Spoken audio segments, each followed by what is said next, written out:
ñu ñëw tuuti kon si njëriñu xorom polle muy clou de girofle mu nekk épice boo xamante ne si macha allah jàpp naa ne miracle la dañ koy jëfandikoo ci waañ wi tabarkalla waaye tamit noonu lañ koy jëfandikoo ci wàllu santé ci wàllu wér-gu-yaram waaye tamit kiimaan la miracle la ci wàllu spirituel ndax dañ koy jëfandikoo ci wàllu cuuraay ci wàllu ubbeeku waaye tamit dañ koy jëfandikoo ci wàllu càngat pour dàq cat ak seytaane ak yi nga xamante ne si moom moo ci aju mu nekk épice boo xamante ne si foo dem fekk ko fa mu ngi ci kër yi waaye nag kiimaan la war nañ koo gën a fonk bu baax a baax macha allah dañ koo xamee nag ci wàllu fëj bëñ waaye tamit dafay reesal lekk te tamit dafay wàññi ballonnement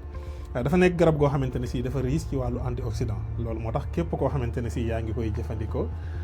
doo gaaw a màgget loolu moo tax ñu bëree bëri ci mag ñi di ko boole ci seen café waaye nag képp koo xam ne da nga koy jël nga di ci bañ a passé diggante ñaar ba 4 doom loolu rek doy na muy bañ di bari ndax dafa nekk loo xamante ne si dafa fort neex na ci café te itam baax na ci macha allah te itam dafay renforcer l'immunité naka noonu itam dafa am ay njëriñ yu bëree bëri ci wàllu antibactérien antifongique la aussi te tamit anti inflammation la aussi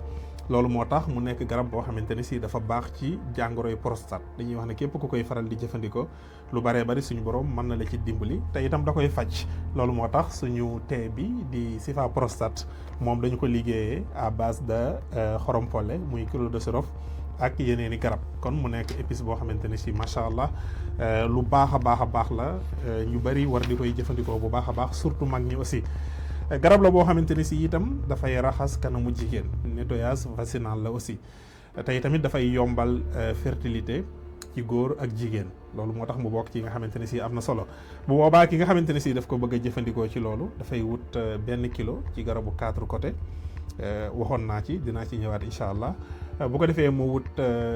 250 grammes ci xorom polle mu wut 500 grammes benn liibar ci jar bu ko defee mu boole ko def ko sunguf di ci jël lu tolloog ñaari kuddu benn kuddu bu ndaw suba ak ngoon bu ci nekk rek dafay tàngal ndox ba mu tàng mu def ko ci mu naan ko loolu baax na trop ci ki nga xamante ne si dafa bëgg a raxas jigéen bi nga xamante ne si dafa bëgg a raxas kanamam wala góor wala jigéen bi nga xamante ne si dafa bëgg suñu borom dimbali ko ci wàllu fertilité aussi naka noonu itam dafay yamale suukar ki nga xamante ne si daf ciy jël benn doom ba ñetti doom ci suur bi loolu bokk na ci li nga xamante ne si dafay yamale suukaram aussi comme ni ma ko waxee woon ci cannelle bi aussi moom dafay xeex sibiru boo ko boolee cannelle mais bu boobaa cannelle bi dafay nekk 500 grammes xorom polle bi 50 grammes rek lay doon ki nga xamante ne si dafay sibiru wala mu jàpp ne mi ngi bëgg sibiru mu di ki jël ñaari yoon ci bis bi benn kuddu suba benn kuddu ngoon aussi naka noonu itam garab la boo xamante ne si dafa baax ci wàllu grippe dafa baax ci wàllu taux aussi te tamit dafa baax ci tooy ak mettitu yaram aussi ki nga xamante ne si daf koy jël bu boobaa dafay wut xorom polle mu wut ci lu tolloog 100 grammes mu wut jinjeer mu wut ci lu tolloog 500 grammes mu di ci jël kudd bu ndaw suba ak ngoon incha allah loolu baax na trop si grippe wala yenn fatiguement yi yenn coono yi aussi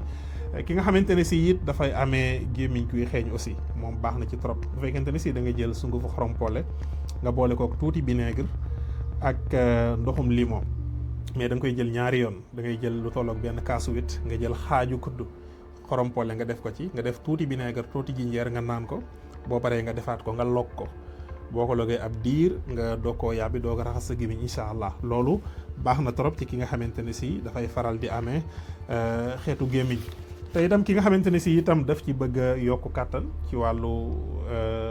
xorom polle baax na trop bu boobaa da ngay jël li nga xamante ne si moom mooy xorom polle nga boole kook meew mais nga di ko faral di naan mais ñetti yoon ci bis bi matin midi soir incha allah loolu képp koo xamante ne si yaa ngi koy faral di def da nga dolleeku bu baax a baax